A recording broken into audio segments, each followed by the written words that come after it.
안녕하세요. 사연을 시작하기에 앞서 구독과 좋아요 부탁드려요. 감사합니다. 사연 시작해 볼게요. 저는 남편과 함께 8년을 살았어요. 처음 만난 건 고등학교 시절이었죠. 저희는 같은 반은 아니었지만 교내 독서 동아리에서 알게 되었어요. 당시에는 서로에게 특별한 감정은 없었어요. 친구로 지내다가 대학에 진학한 후에도 가끔 동창회에서 만났을 뿐이었죠. 그러다 졸업 후 우연히 같은 회사에 입사하게 되면서 자연스럽게 가까워졌어요. 회사 일로 함께 야근하고 서로에게 의지하면서 조금씩 감정이 싹 텄죠. 1년 정도 연애를 하다가 결혼을 결심했어요. 결혼 생활은 대체로 평탄했어요. 서로 바쁘게 일하느라 많은 시간을 함께 보내지는 못했지만 주말에는 가끔 데이트를 했고 서로를 존중하려고 노력했죠. 저는 고등학교 친구들과도 꾸준히 연락을 주고받았어요. 3개월에 한 번씩 친한 친구들과 정기적으로 모임을 가졌고 때로는 개인적으로 만나기도 했죠. 남편도 처음에는 제가 친구들을 만나는 것에 아무런 문제가 없다고 했어요. 오히려 친구들과 즐거운 시간을 보내고 오라며 격려해 주었죠. 너무 늦게 오지만 않으면 돼. 친구들이랑 즐겁게 놀다 와. 그러던 어느 날 고등학교 때부터 친했던 친구 민석이와 점심을 먹기로 약속했어요. 민석이는 주로 해외에서 일하다가 잠시 한국에 들어왔을 때였죠. 민석이는 고등학교 동창으로 저랑은 같은 반이었고 남편과도 친구 사이였죠. 그래서 저는 남편에게도 미리 말했어요. 여보, 내일 민석이랑 점심 먹기로 했어. 오랜만에 한국에 왔대서. 당신도 민석이 본지 오래됐잖아. 같이 갈래? 남편은 내일 일이 있다며 민석이한테는 따로 연락한다고 하더라고요. 그래서 저는 아무 생각 없이 민석이를 만났죠. 우리는 학창시절 추억을 나누며 즐거운 시간을 보냈어요. 식사 후 카페에서 커피도 마시고 그렇게 3시간 정도 이야기를 나눴죠. 헤어질 때 민석이가 어깨를 두드리며 다음에 또 보자라고 인사했어요. 집에 돌아왔을 때 남편의 표정이 좋지 않았어요. 처음에는 회사 일 때문에 스트레스를 받은 줄 알았죠. 하지만 제가 민석이를 만난 이야기를 하자 갑자기 남편의 얼굴이 굳어졌어요. 너 정말 민석이랑만 단 둘이 만난 거야? 저는 당황했어요. 갑작스러운 질문에 어리둥절했죠. 당연하지. 어제 얘기했잖아. 갑자기 왜 그런 질문을 해? 누가 봤어? 너희 둘이 카페에서 너무 친밀하게 앉아 있는 거. 알고 보니 남편의 회사 동료가 우연히 저희를 본 모양이었어요. 그런데 그 동료가 오해를 했는지 아니면 남편이 과장해서 받아들였는지 마치 저희가 연인처럼 보였다고 남편에게 전했더군요. 여보, 그냥 친구로 만난 거야. 오해하지 마. 당신도 알잖아. 민석이랑 나랑은 그냥 친구라는 거. 하지만 남편은 믿지 않았어요. 오히려 제가 계속 해명하면 할수록 더 의심하는 것 같았어요. 그날 밤부터 남편은 저를 다르게 대하기 시작했어요. 늦게 들어오면 어디 있었냐고 물었고 제 휴대폰을 자주 확인하려고 했죠. 상황은 점점 악화되었어요. 남편은 친정까지 찾아가 저의 불륜에 대해 이야기했어요. 부모님께 저를 단속하라며 화를 내기도 했죠. 내가 착해서 그렇지 다른 남자들은 바로 이혼이에요. 남편은 친정에 찾아가 이렇게 말하면서 위자료까지 요구했어요. 마치 제가 그에게 큰 상처를 준 것처럼요. 부모님은 당황스러워하셨지만 일단 남편을 진정시키기 위해 사과하셨어요. 저는 계속해서 사실을 설명했어요. 민석이와는 정말 친구일 뿐이라고요. 심지어 민석이에게 직접 전화를 걸어 상황을 설명하고 남편과 통화하게 했어요. 민석이도 당황했지만 오해를 풀기 위해 성실하게 설명했죠. 하지만 남편은 믿지 않았어요. 오히려 저와 민석이가 짜고 거짓말을 한다며 더 화를 냈죠. 친정에서는 결국 남편이 요구한 돈을 일부 건네주셨어요. 저는 반대했지만 부모님은 일단 진정시키자는 생각이셨나 봐요. 남편의 의심은 날이 갈수록 심해졌어요. 저는 정말 억울했죠. 전혀 하지 않은 일로 비난받고 감시당하고 심지어 제 가족까지 상처받게 된 상황이 견디기 힘들었어요. 그러던 어느 날 우연히 남편의 휴대폰을 보게 되었어요. 평소 같으면 그의 개인 물건을 함부로 보지 않았겠지만 그날은 남편이 샤워하는 동안 계속 메시지 알림이 울려서 무심코 보게 되었죠. 그리고 저는 충격적인 사실을 알게 되었어요. 남편이 바람을 피고 있었던 거예요. 그것도 저희의 고등학교 동창 중 한 명인 지혜와요. 지혜는 이미 결혼해서 5살 아이까지 있는 상황이었어요. 메시지 내용은 충격적이었어요.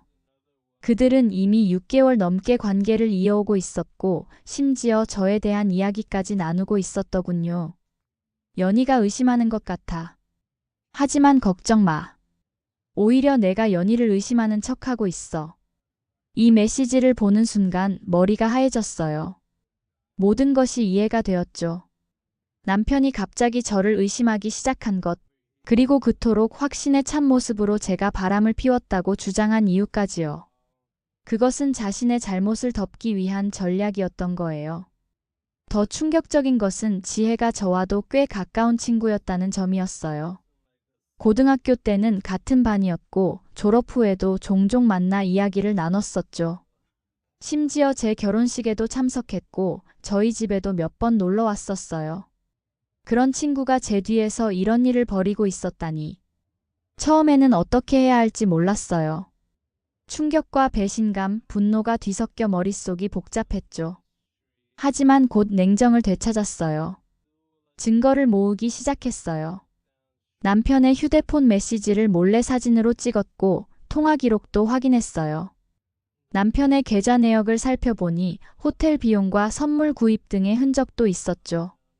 모든 증거를 모은 후 저는 남편에게 이야기했어요. 당신이 지혜와 바람 피우고 있는 거 다 알아. 남편의 얼굴이 창백해졌어요. 처음에는 부인하려 했지만 제가 증거를 보여주자 더 이상 변명할 수 없었죠.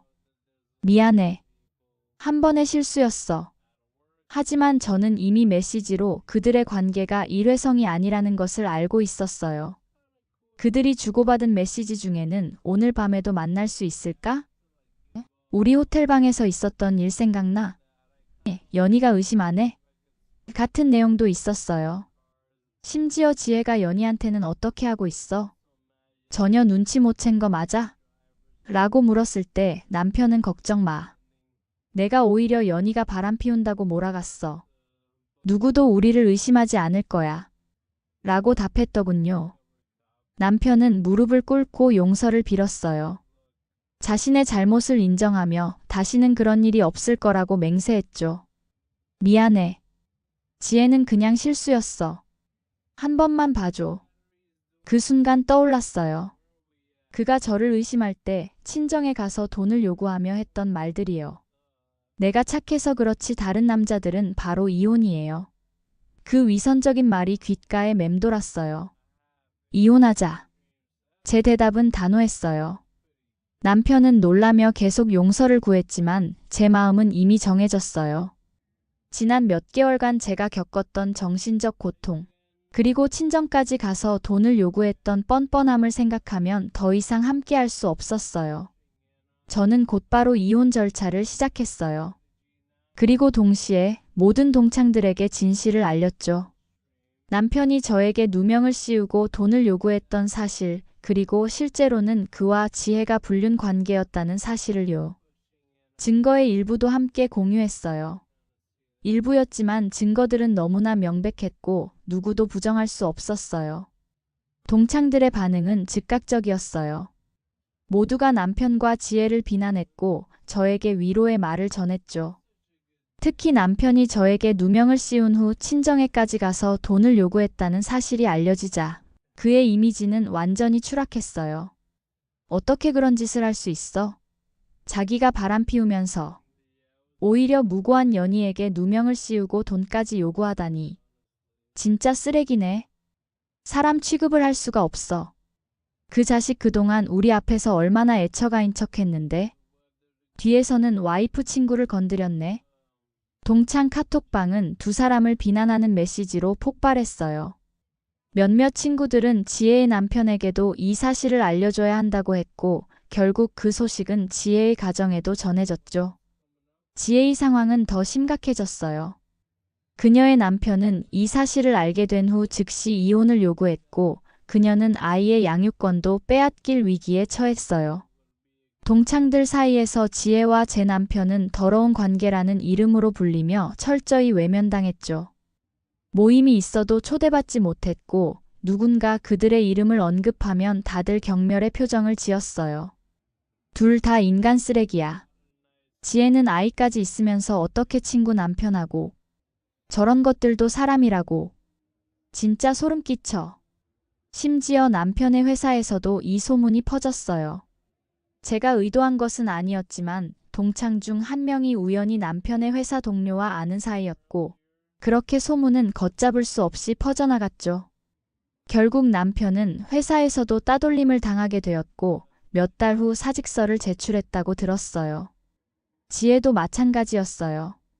그녀는 원래 아이의 유치원에서 학부모 회장을 맡고 있었는데, 이 소문이 퍼지자 다른 학부모들이 그녀를 따돌리기 시작했고, 결국 회장직에서 물러날 수밖에 없었대요. 이혼 절차는 생각보다 빨리 끝났어요.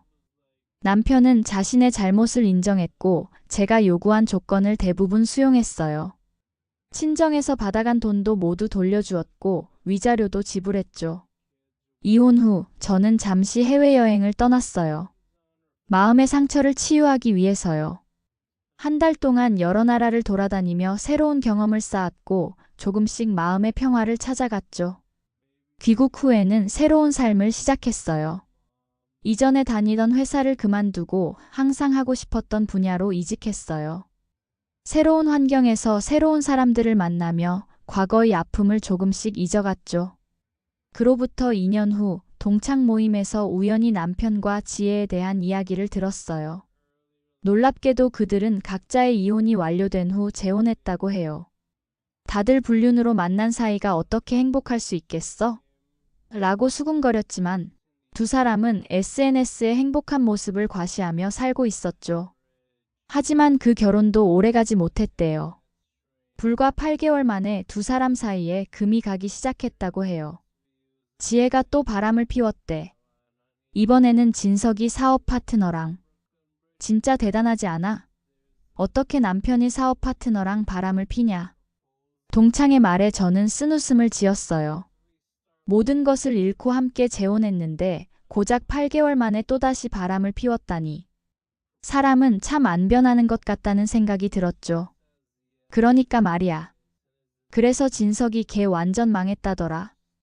진석이 지혜랑 재혼하고 사업 시작한 건데 사업 파트너가 돈을 가지고 도망갔잖아. 근데 알고 보니 그 파트너랑 지혜가 붙어먹고 있었던 거지. 2번이나 같은 방식으로 배신당한 거야. 업보라고 해야 하나? 다른 친구가 말을 이었어요. 업보지. 결국 지혜도 그 사업 파트너랑 붙어먹다가 낙동강 오리알 됐잖아. 벌 받는 거지. 그렇게 두 사람은 완전히 나락으로 떨어졌다고 해요. 자신들의 파렴치한 행동 때문에 모든 것을 잃어버린 거예요. 이런 소식을 들으며 저는 복잡한 감정이 들었어요. 한편으로는 그들이 자신의 행동에 대한 대가를 치르고 있다는 생각에 약간의 통쾌함도 있었지만, 다른 한편으로는 그렇게까지 몰락한 그들의 모습을 상상하니 약간의 연민도 느껴졌어요. 하지만 결국 그것은 그들이 스스로 선택한 결과였죠. 처음이 어렵지 한 번 넘어선 선은 다시 넘기 쉬운 법이니까요. 저는 얼마 전에 새로운 사람을 만났어요. 서로를 천천히 알아가는 중이지만 이번에는 더 신중하게 관계를 발전시키고 있어요. 과거의 경험이 저를 더 강하게 만들어준 것 같아요. 지나고 보니 그 고통스러웠던 시간이 오히려 저에게는 축복이었는지도 모르겠어요. 만약 그때 진실을 알지 못했다면 아마도 저는 지금까지도 거짓말과 의심 속에서 불행한 결혼 생활을 이어갔을 테니까요. 때로는 가장 큰 상처가 가장 큰 성장으로 이어지기도 하고 가장 믿었던 사람에게서 배신을 당하기도 하죠. 하지만 결국 중요한 건 그런 상황에서 어떻게 대처하느냐인 것 같아요. 저는 이제 과거에 연연하지 않고 앞으로만 보려고 해요. 새로운 시작, 새로운 관계, 그리고 새로운 꿈을 향해 나아가고 있죠. 그리고 그 과정에서 자신의 가치를 잊지 않으려고 노력하고 있어요. 그리고 때로는 생각해요. 만약 그때 남편의 휴대폰을 보지 않았다면, 만약 그 메시지를 발견하지 못했다면 제 인생은 어떻게 달라졌을까? 하고요. 하지만 그런 생각은 오래가지 않아요. 중요한 건 과거가 아니라 현재, 그리고 앞으로의 삶이니까요. 제 긴 이야기를 끝까지 들어주셔서 감사합니다. 구독과 좋아요, 알림 설정까지 잊지 마세요.